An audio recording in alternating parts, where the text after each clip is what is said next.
What a bullet! Scott Arfield! He's been threatening that recently, and all the Burnley players run to the Darwin end.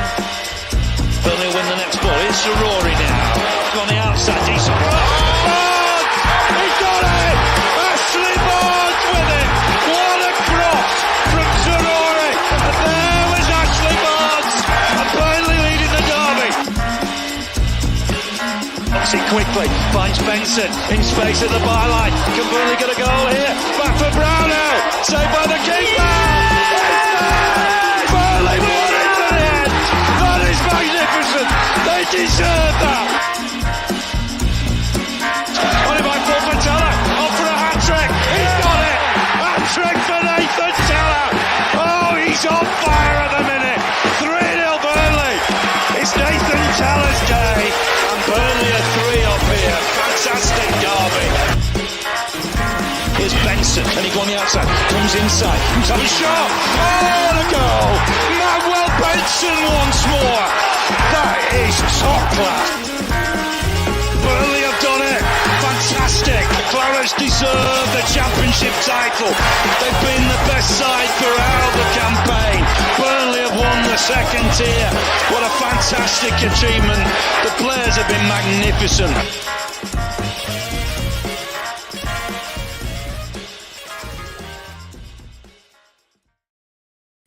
Good morning, Clarets. How we doing?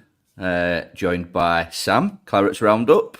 How are you doing, my friend? You all right, yeah? I'm not bad, mate. I'm not bad at all. Yourself? Yeah, good.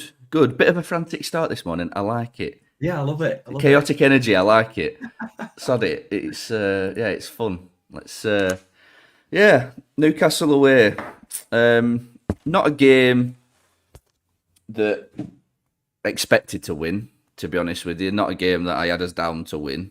So wasn't a surprise when we didn't win. So 2-0.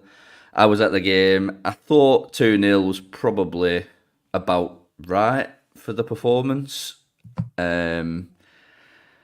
We pretty much, I feel like we gave them the two opportunities to score. We just gifted it to them. The first goal just sort of a sloppy mistake, and the second penalty was again a mistake which led to the challenge for the penalty. But give us your initial, I don't know, initial thoughts of the 2-0. Then give us what you're thinking. I mean, I do agree with people's like notion of come up against Newcastle and do expect to lose. Like I do. They are a good side. I said it before the game. Like they are one of the better sides in the division now, and it is really weird to have that because this like top 6 type thing that we used to have, where you used to go into games and say we're not going to win now. You almost can do that with the top 10, really. Like, Brentford's a class, Brighton's a class. Like, there's so many good teams. West Ham look brilliant this year as well. So, there is teams out there that, really, really can punish you, and they are definitely one of those teams. My issue at the moment with some of our games is just performance. Like, we just don't start. We start so well. We start brightly in every game, and then we give our opponents a gift. And then from there, we basically say, like, well, we're just going to keep doing this because we don't learn. We don't seem to learn through the game. Like we keep playing out from the back, which is fine. That's how we want to play, and I'll back that to the end of to the end. But at some point, you do have to turn around and say, like, it isn't working now. Like, and we're getting caught out. And the more times we get caught out, you could see it in their eyes. Like at the start, we played really, really well, and I thought we looked great. And then all of a sudden, they start growing into the game more and more and more to the point where they have complete control over the game. Like the end of that first half, we were horrendous. We were just running around chasing shadows the whole end of the first half, and after that, we're just giving ourselves a mountain to climb against a good team, and there's no coming back from that. So just more disappointed with performance rather than result because we expected it. Yeah, I think I'd like to start this whole like chat like by caveating that obviously Newcastle are a very, very good team. They are. I was watching them and they pressed us so well. Like when we had the ball at the back, they just marked every inch of sort of space, half space, and they did it so well, and we could handle it. But like you said, the start of the game, we were so bright. Like you could feel it in the ground actually that the Newcastle fans just sort of went a bit flat for 20 minutes and were a bit like, oh, we might be in a game here. Like, because we were on it. We were pressing them really well. We were playing the ball relatively well. There were still some elements of sort of like misplaced passes, but the recovery was really good. And like the performance ramp, it sort of went up really rapidly, and then it just gradually comes back down to sort of like, a bit of a wet fart, to be honest. And like you said, it is quite frustrating to watch because we're starting these games so like they're just so fast and so powerful and so dynamic, but we're not doing anything with it, And it was this game. It genuinely missed Lyle Foster. Now I don't know whether I found space. There was so much space down the middle in between their two centre halves. Now, if Lyle Foster was there, would there be that space? Probably not. But Koleosho was getting in behind. Amdouni was getting in behind. These players were putting the ball across the box. They were looking for him, and he just weren't there. So I do think we are desperately missing Lyle Foster, and I think that game would have warranted his presence, but. No point talking about that too much because it's all what if and what about and all that stuff. But where should we start? Let's talk about the sloppy possession, because I know I noticed it and it was very obvious. We'd have 5 or 6 passes and then we'd just give the ball away. Like everybody was doing it. It wasn't just one player or 2 players. No. Every single player at that key moment was just pissing the ball away and giving it back to them. I want to know how sustainable this style of play is for the entirety of the season. Now, when I say that, I don't mean it from the perspective of it doesn't work. Yeah. We've proved that it works in the division below. These teams are a lot better now. So there is an element of, and I hate to do it because we're not about that as fans. But going back to what we've seen in the Premier League before, what we saw from Luton yesterday and Everton against Brentford, sometimes you just need to have a game where you stifle your opposition to minimal chances, shots from outside the box, and you take your chances when you get them. We've seen us do that before, when we beat Liverpool back in the day, 2-0, and we had 19% possession. Like, sometimes that way of football does win you football games. Our style of football will win us football games, but right now it doesn't look sustainable across the season because my argument has been, and we've had it in our group chat, haven't we? Like, my argument has been, yes, we can get wins against Everton. Yes, we can get wins against Luton, and we can get wins against teams like Palace and Wolves. Wolves beat City the other day. Yeah. At home, and apparently stifled them and played really, really, really well. Yeah. That's the best team in England. The same excuse that we gave for ourselves was we're playing Man City. Well, Wolves have done it. It proves that in games you can have good performances. Yeah. And at the moment, we've had 6 games now, and all I'm hearing from people, and again, this is no slander on anyone because you can think what you like, but all I'm hearing is performances are getting better. Performances and still losing 5-2 to Spurs. Good performances, losing 3-1 to Villa. A good performance in the first half against Man United, still coming away with nothing. Like, at what point is there an element of, okay, yes, we might be getting better, but we're not getting anywhere. We're not getting any points. There's nothing picked up on the board and stuff like that. And my biggest thing with this game was we played Man United last week, and Man United are in one of the worst forms of their entire history. Yeah. And the only win that they've got in like the last 5 is against Burnley in the Premier League. And it's just sod's law that happens. Yeah. Then we play Newcastle. They're missing key players. They're missing Botman. They're missing players in midfield. Joe Linton came on for a minute and got injured. Like, they are missing key players, and we still didn't seem like we got out of second gear after that first 15 minutes. And that, for me, is a worry with this style of play, because if we can start quickly, that's not sustainable for 90 minutes. Like, we can't press fast and win the ball back so high and keep this attacking mentality for 90 minutes and then across an entire season. I just don't know how sustainable it is at the moment. No, I take that point on board, and I'm very much in the corner of the performances are getting better, like they actually are. Like I discount City, I discount Villa, and I discount Tottenham because we were shit. Like, genuinely, like, we were all over the shop. City could have done us. They should have done us 7 or 8. You know what I mean? They should have really turned the screw on us and killed us. But I just feel like they're not bothered about doing that, City. They just like to manage games well. But I do think the Forest game should have been 3 points.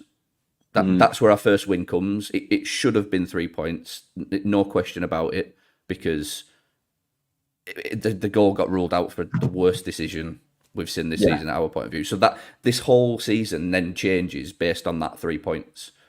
You know what I mean? It automatically does. Yeah. So Yeah, 100%. that performance against Forest was our litmus test, and we matched it. We bettered them. You know what I mean? Forest are a good team, and we bettered them for most of that game. Really, again, little bits of sloppy possession, like little bits of stuff we're saying, and then this game again, I wasn't that bothered about. Obviously, I don't like losing, but it's Newcastle. Like they've just done the same thing to City that they've just done to us with a weakened team. That's probably a weaker team than what they put out against us. I think we're getting better because we're staying in games for longer. Like we against the better teams, like I said, we're staying in games for longer. We're keeping it at 1-0. We're keeping it tighter. We're actually not conceding easy chances anymore. It's just the chances that we have conceded in the last game or two. They've just been worldies that have gone in the top corner. You know what I mean? Like the Forest game, we conceded the ball that it came, dropped down. They appealed for the ball, whatever. They got lost out of shape a bit, and he just whips it in top corner. Same thing happened yesterday.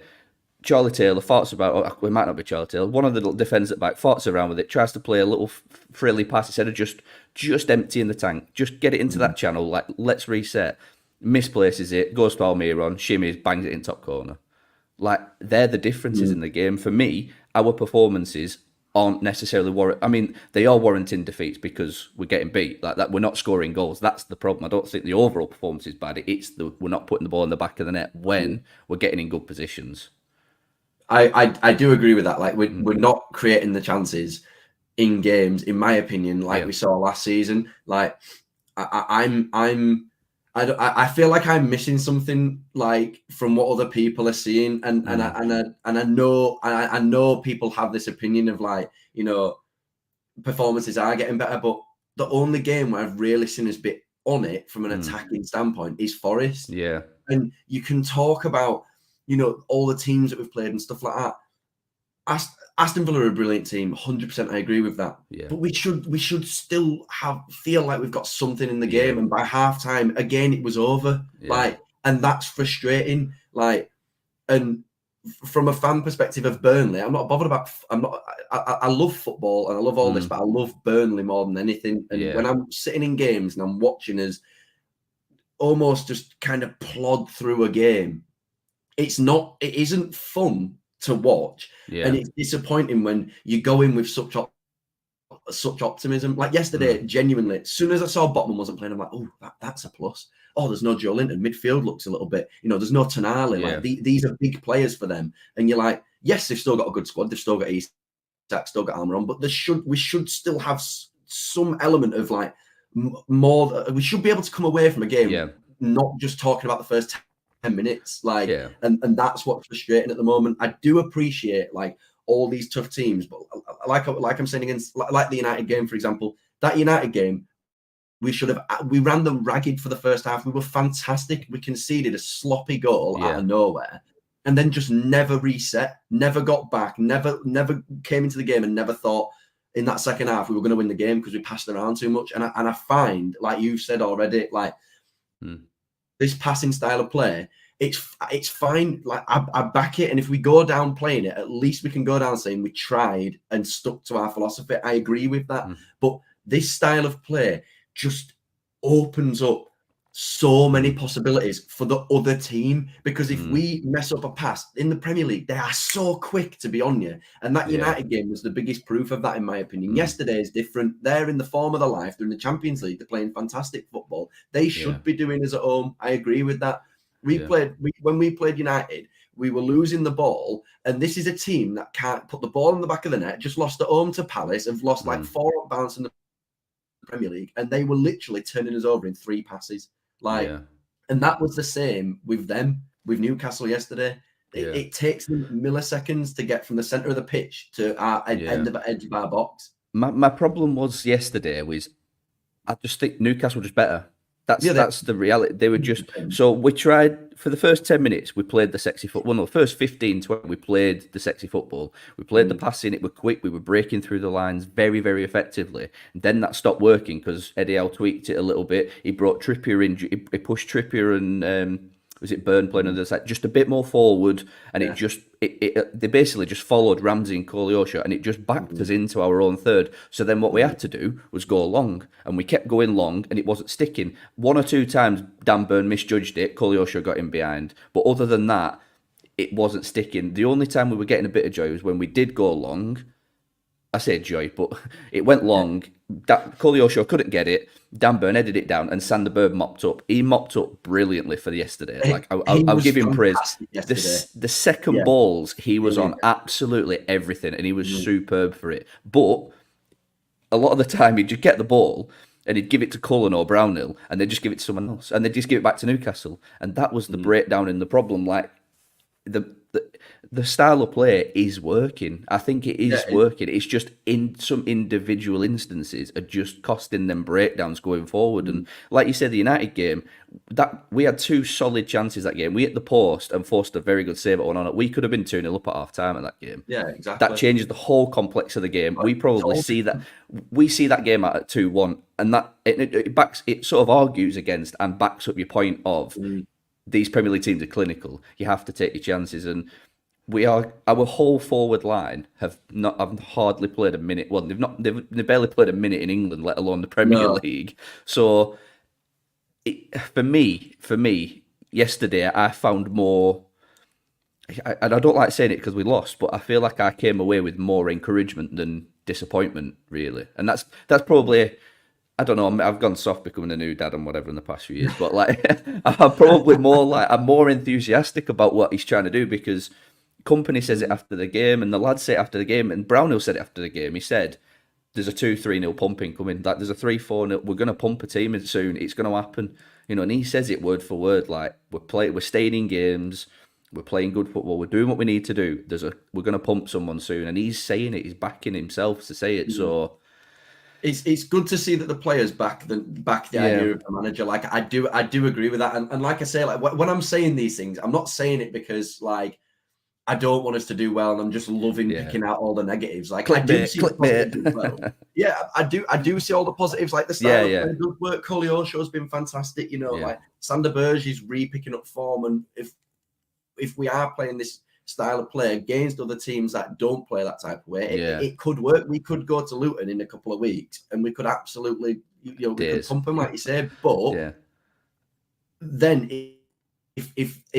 if they sit back and they've watched how all these other teams have managed to deal with us, which is literally just step up to your wingers. Yeah. My issue with how we're playing at the minute is we've got plan A, where's plan B? Yeah. That's my issue. Like once plan A stops working, we like lose what we're gonna do. Like we're like, right, we're just gonna go back to Aldacchio and then like, okay, we'll play it around a little bit and then we'll wait for them to step up so high and then we'll play it long. But because we've stepped up so high, everybody's dropped. So now you're just lumping ball up to a centre half and they just recycle the ball. And I never feel like we're on the ball. Like our best performance was like I said, that first half against United. It wasn't just down the wings; it was through the middle. And Ramsey was getting the ball on the half turn, turning, playing it wide, getting it through the middle, slipping it through. I feel like that's how we should play. And what we're doing at the minute is like Koleosho, get it, run. Okay, that stopped working now. Dan Burn's a very good defender. He stopped you getting past. Now what? Like that's how I feel at the moment. For me, that against certain teams like Newcastle yesterday, you can't do that because.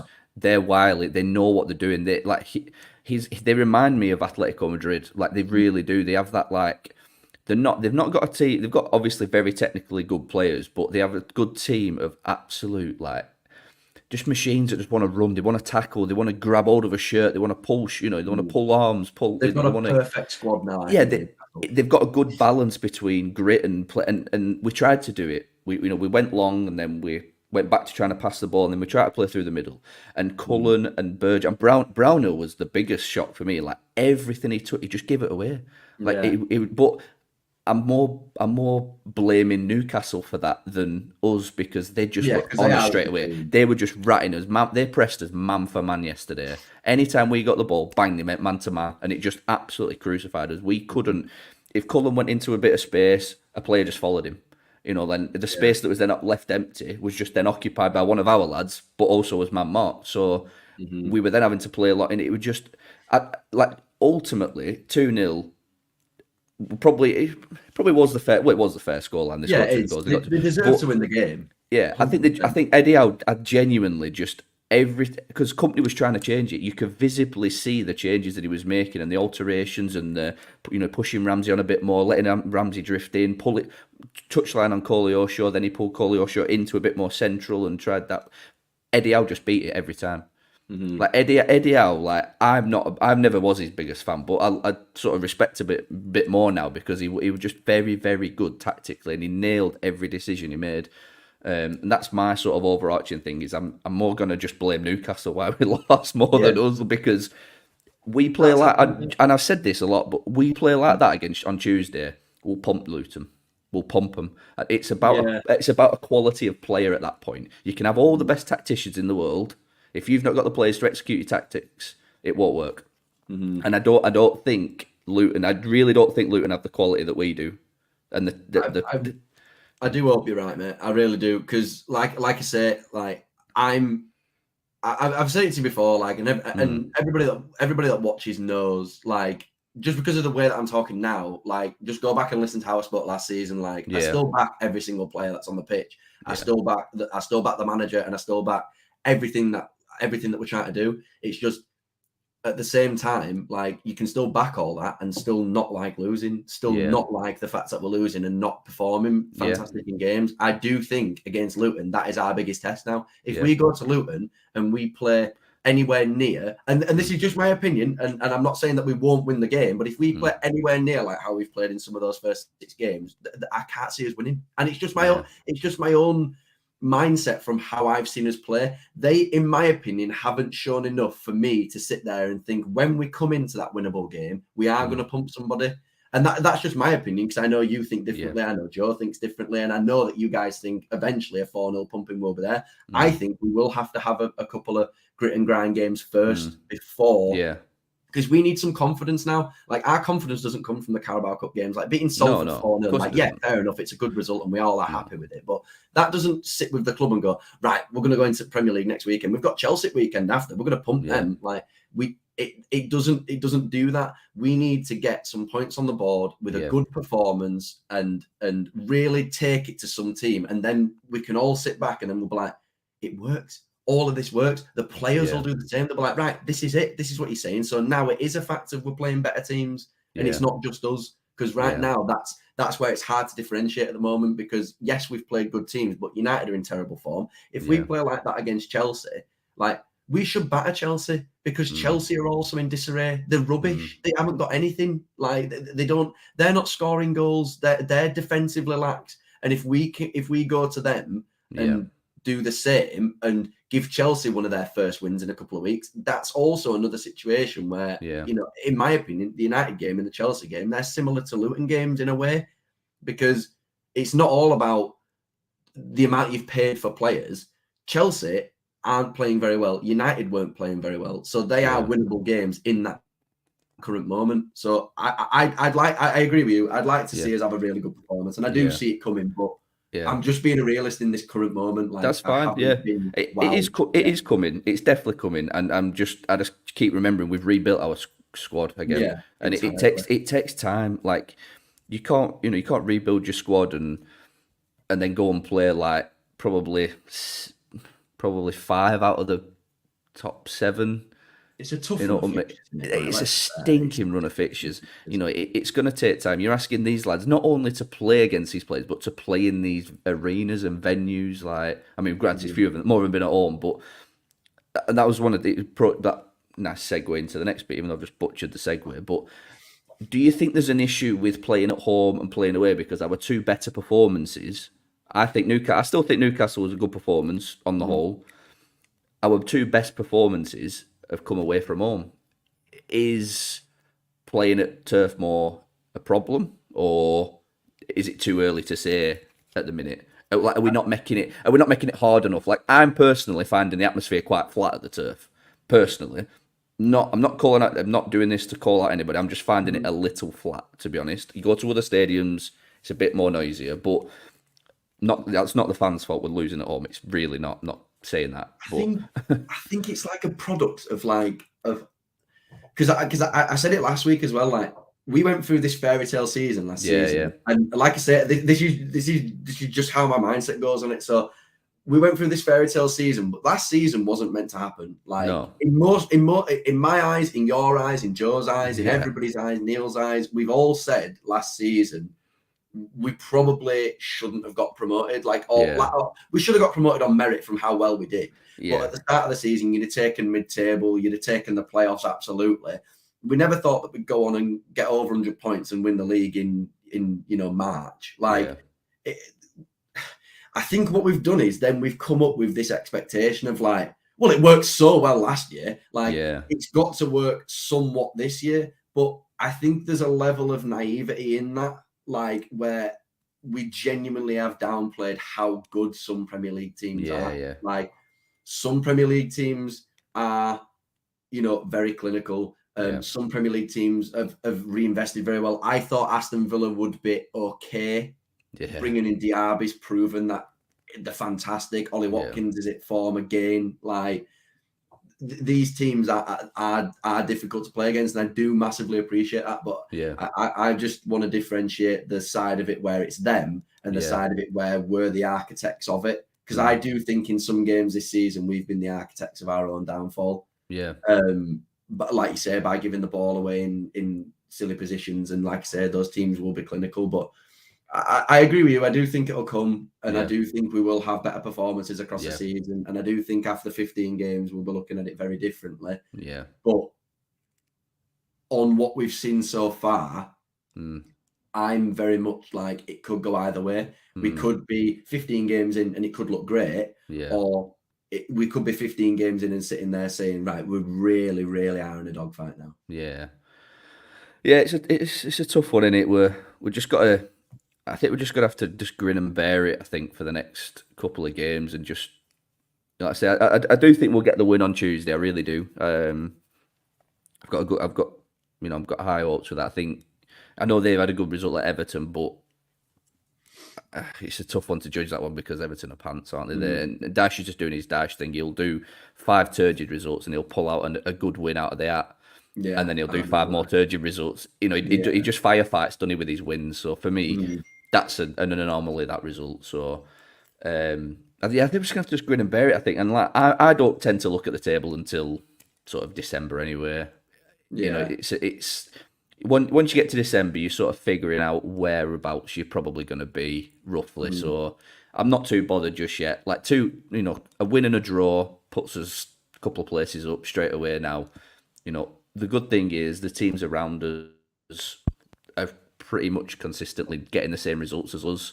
You know what I mean? We're not losing and everybody else is winning or picking up points, really. It's like, Luton are either getting a drawing or losing, apart from yesterday. But if we're losing, Sheffield United are losing. If we're losing, Bournemouth are losing. It's all it's just ticking along. It's going to get there. I think that we're going to see a bit of a. I think we'll see sort of positive change. I think he will. He's no idiot. His company. He's not going to sit there and just keep playing and just keep thinking that this is okay and it'll just work itself out. He's obviously doing stuff in the background, and I want to sort of broach the Trafford-Murich debate again. What are your thoughts first? Like, what are you thinking? Because, So I think the logic in me is like Trafford was bought or would have been bought by any team for the future.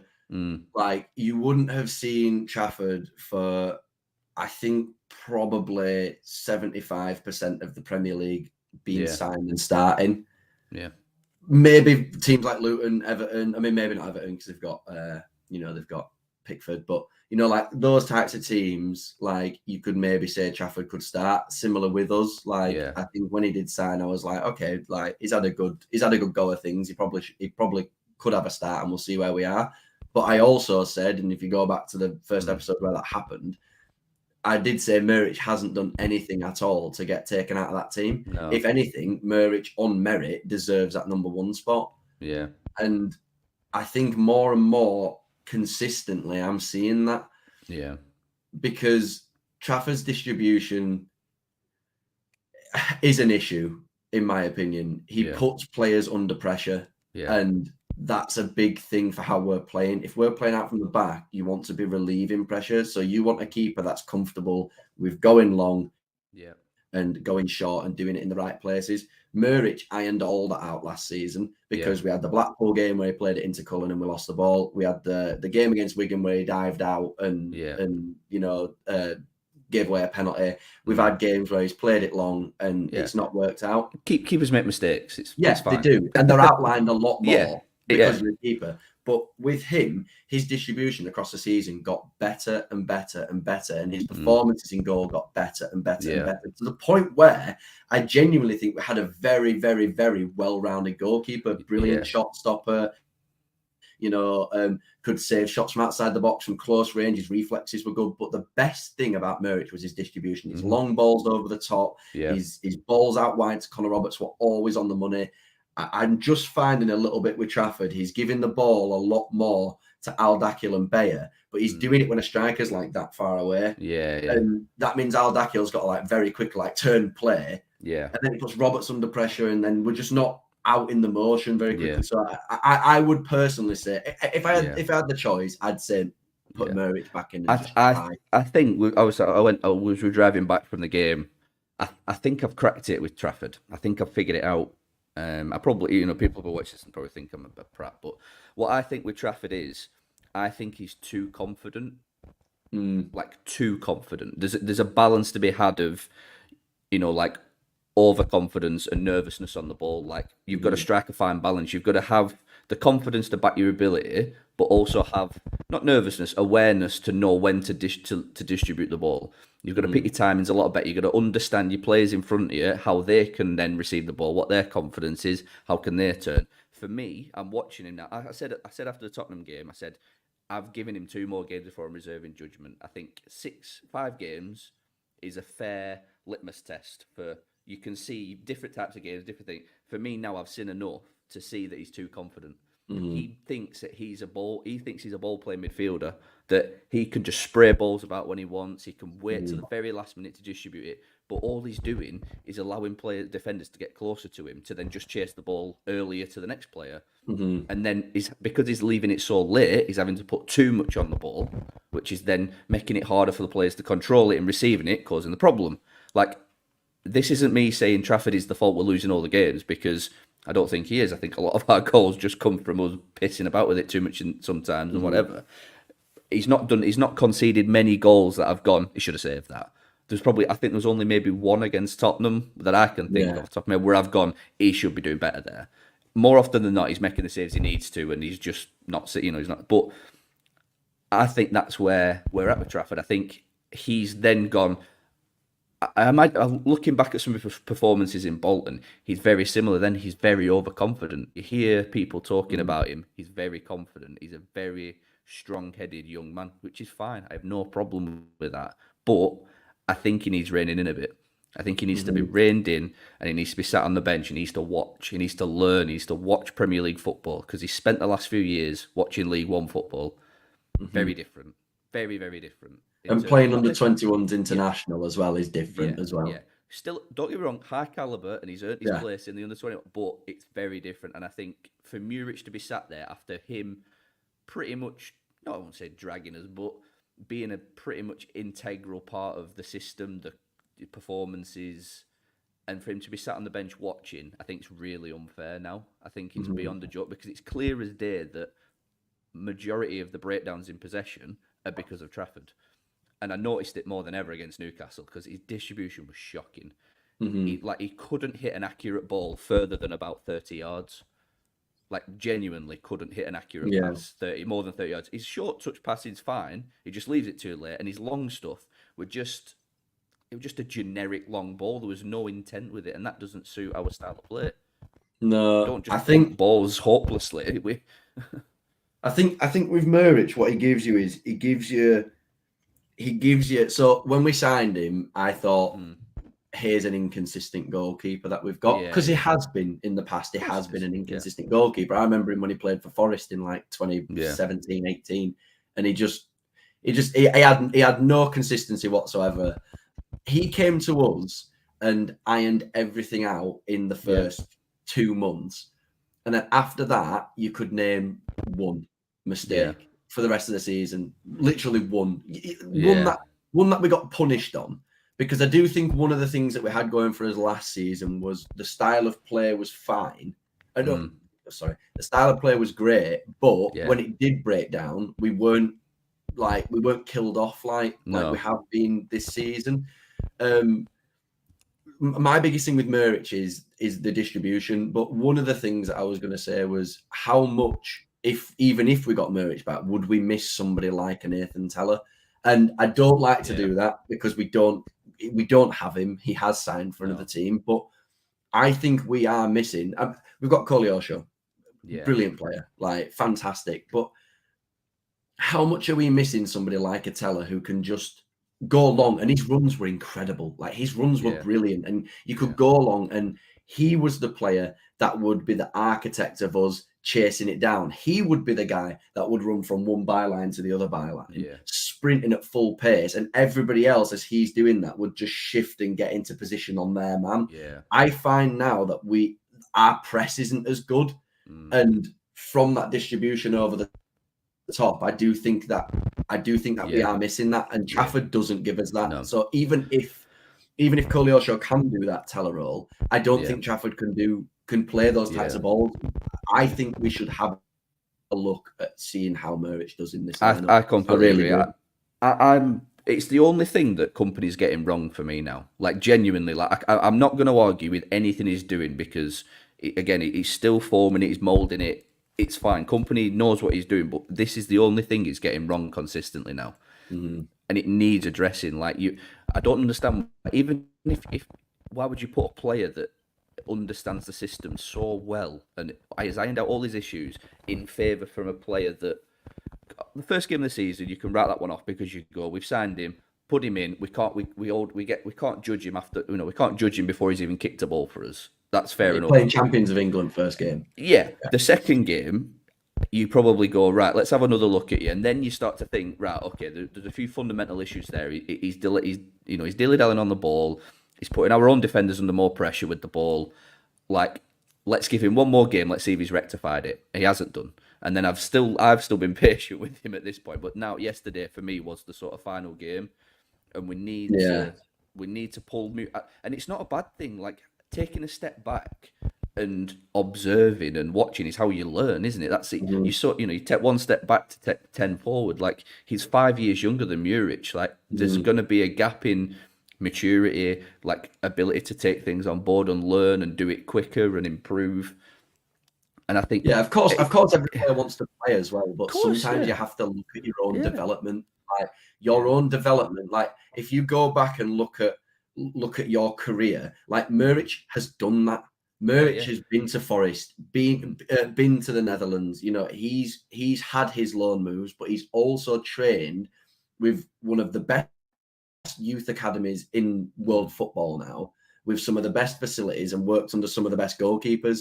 And Trafford has done that, but then Trafford went to Bolton, and League One football, with the greatest respect, it's not where we're at.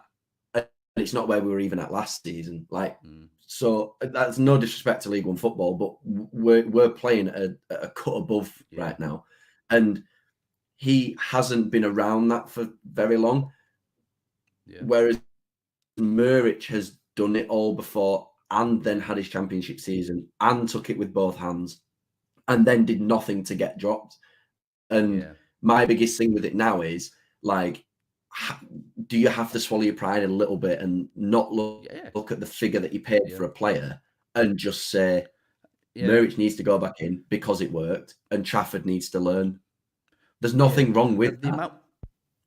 The amount we've paid is, I think, a complete irrelevance because he's 19. He's got time. Like, if it absolutely tanks and he falls off a cliff in form, like big time over this season, we can put him on loan next season. You know what I mean? We've got time to go and nurture him, and that we will get that money back we've paid for Trafford. I have no doubt in my mind whatsoever. It's just right now we already had an established number one that was, he's obviously not like, he's not a fan's favourite in terms of he's a character, but he's an established member of that dressing room. He's earned his right to play in the Premier League. Like he's dragged us up, he's dragged the club up with him, like he's earned his right to be our number one in the Premier League. And I think now it's massively unfair. Like Muric was doing the exact same things that Trafford is doing now. So why are we putting up with it in the Premier League? No, I understand Trafford has to learn, but I don't want him to be learning at the expense of our performances at the minute. No. Let him learn. I think that's what I meant by the figure. That's what I meant by the fee. Was like £16 million is a big chunk of our budget, effectively to have paid that for what we're now saying is a number two goalkeeper. That's not where we've been at before. No. So I think that's what I mean by the fee. Like if he starts and you're saying nearly 20 million quid for an England under 21 goalkeeper, and he starts every game and he plays really well, and you're sitting there saying, yeah, fine, that's all well and good. But £16 million for a backup goalkeeper who, if Muric does come back in and play number one, you're basically saying that 16 million quid that could have been spent on somebody who actually affects the team right now, we're paying that for somebody who you don't substitute goalkeepers either, so you can't bring him on for half a game. Unless you would it would literally be you're saying, cheers, James, come on in, your second choice goalkeeper, we'll pay £20 million, which is a big chunk of his budget, and you don't touch the pitch all season. That's effectively what I'm saying. So I can understand from the club's perspective why they may be looking at it and saying, we have paid a lot of money for this guy. There is a part of me that thinks we have to play him a little bit. Because now you've got an issue with, if we do go down with Trafford in goal, he's then not probably going to want to come back down to the Championship with us. I don't think. He's had a sniff of Premier League football. His own confidence and personality would say, I'm a Premier League goalkeeper. I ain't going down. You know what I mean? So, and then you're going to end up with no keepers because Muric is like, I ain't going to come down with you. You fobbed me off last year. Yeah, exactly. For absolutely nothing. So, exactly. But to bring it back to Newcastle, the Newcastle game, that the changes we need to do was to go long because Dan Burn was either misjudging it a couple of times and Koleosho was getting in behind, or Sanderberg was mopping up really well. And if we could have done that a little bit further up the pitch, the mistakes wouldn't have been as much of a problem. If we lose the ball in their final third, it's not much as a problem as it is losing it in the middle third or our third. So that's where Muric for me is. Forest. Yeah, that's how I thought we did well against Forest. We played where we needed to play. We played at the edge of their box constantly, and I think that spot on, mate. Absolutely spot on. Losing the ball there, I'm not arsed. No, lose the ball at the edge of your own box. Yeah, inviting pressure constantly. That is not on. But we're naive to doing that because we do it 10, 15 times a game, and we don't seem to learn in the moment. We just keep doing it, keep over and over and over again. 8 of their shots yesterday all came from us playing the ball out, losing it, and then it's 3 passes in the through. Sorry to cut you off, but you're absolutely spot on. It's fine. Perfect. No, I agree. It's I think that's just where that game was at yesterday, and like I say, the whole Trafford Muric thing, that isn't that's why we're not losing because of Trafford. That's not what I'm saying. I know people probably take bits about what you say online, don't you? But I'm not saying we're losing because of Trafford. I'm just saying there's little tweaks. I think if company puts Muric in and it goes tits up, I'll hold my hands up and go, yeah, actually, I can see why he's off bench. But the 2 times he's played, granted they've been Forest was at a lower opposition, but in the Salford game, he could have had a nice book and a cup of tea by the post for 90 minutes, at the Salford game. But he's doing nothing wrong when he's coming on. He's actually influencing the game when he needs to. He just sprayed the ball about for fun at the Salford game. He were coming out, doing diving headers nearly on halfway line. It was fine. He looked comfortable. He looked calm. So, yeah, I think Muric does need to come in for the next. But again, is he going to change it for Luton? No, he's not. I've just accepted that we're not going to see Muric, but we have to start seeing Muric at some point, I think, before it gets a bit silly. So. Well, we'll start to sort of wrap it up in next sort of 5-10 minutes or so. But I want to mention about Odebear. I think I'll chuck my 2 pence in first. I thought he looked really good. To be honest, I thought that was a strong performance on yesterday, playing down there, sort of the main stand in front of the technical area. You know, like it was his first taste of Premier League football. He looked like he couldn't give a shit. He looked like he were. It was like, I'm just playing. I'm just going to play football. I'm going to run at players. I'm going to have a go. And I thought it was a serious bright spark. If we can work a way to get Odebear and Koleosho into the team, we've got two amazing outlets down the sides there. But yeah, I thought Odebear was really good. What do you think? How he played? He's just a young player playing with freedom, because that is effectively what a lot of our new signings have going for them. Like Koleosho, like what have you got to lose? You've been signed for as on an under 21s like kind of contract, because but then they're eligible to play for the first team. But you've kind of been signed as not one of these players where everyone's like, oh, Odebear, Koleosho, like they're the big players. When you think of them, you think of like Trafford, like Chesor, stuff like that. Like these players have come in and kind of just been like, okay, you might play this season, but when you get your opportunity, take it. And both of them are taking their opportunities. They are bright sparks. They are learning, and you can see that. Like they're very good runners, but sometimes their final decisions not always there, but that will come. Yeah, I think that kind of then, again, and I know it's a shock of this episode, but that kind of takes me on to the other side of it, which is the pessimistic view, which is, do we have that time in the Premier League to be molding players? In my opinion, no. Like, these are good players and they are bright sparks, and I do completely agree, and I'm not just saying no completely, it doesn't work, because these players have been fantastic for us, but in this current moment, we won't have the time throughout this season to be molding players into what they eventually can be. That's what you do in the season below. That's what your academy's for. Like, right now, we need the ready-made players. And yes, they had a good performance. And yes, I think they will be good players. And Odebear has shown, even in that Salford game, like he showed fantastic know-how.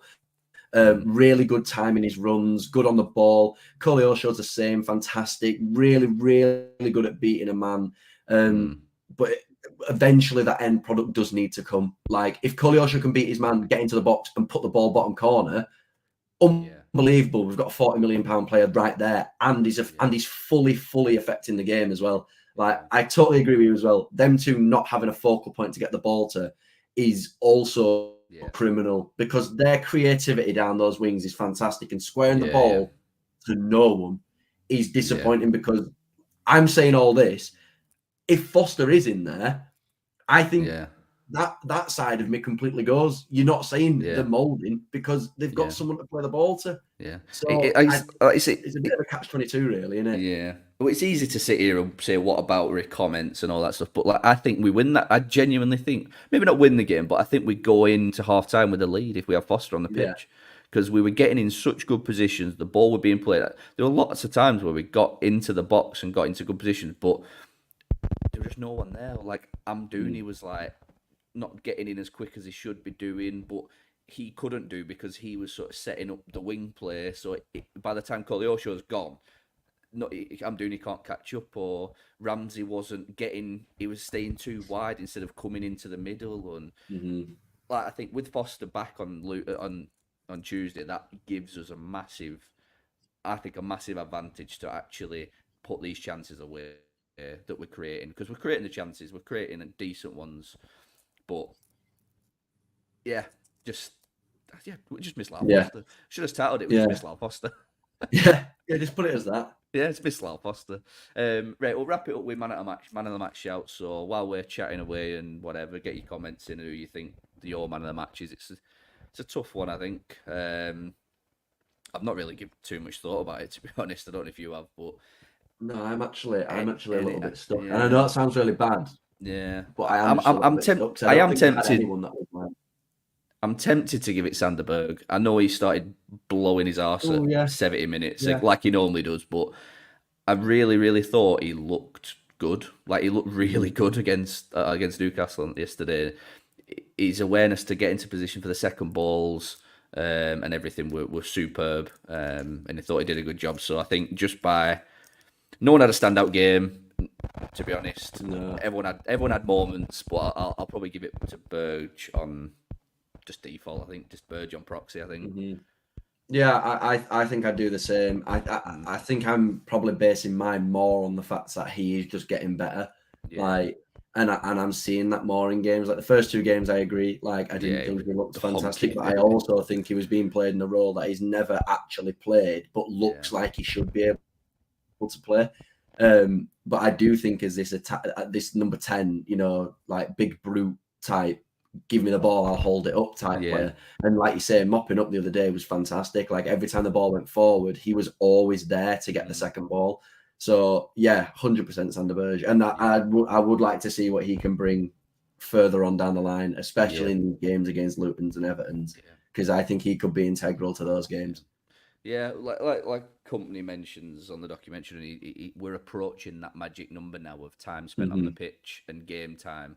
I think we're about 3 weeks away of where he says that he starts to click. So, you know, maybe these players will it'll just shift one game and they'll just turn up and just look completely different and feel completely different. So, yeah. It'll come. It will come. After everything that I've said negative in this thing and over the last couple of weeks, I still believe it will come. And I still think that there are good elements of the performance. It's just my side just goes a little bit more. I get a little bit more tinted to the negative, and I know I do that, but it will come. And I do think that we've got some fantastic players and a brilliant manager and a good philosophy, and it will come. We are 6 games in, and at the same time, like I am melting down slightly, but at the same time, we have 32 more games. Like we will get wins, we will have better performances, and it will come. So I am still optimistic as well as pessimistic.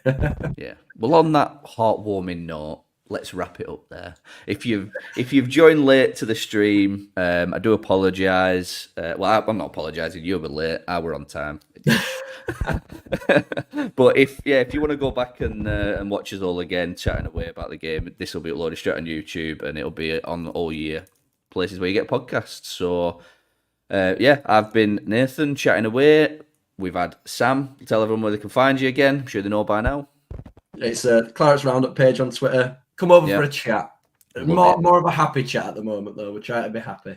Love it. Right. Cheers for watching. Like I said, don't forget to get us followed and liked and share this video. Get us everywhere. You need to share the Turfcast love with everybody. So appreciate for watching. See you later and goodbye. Goodbye.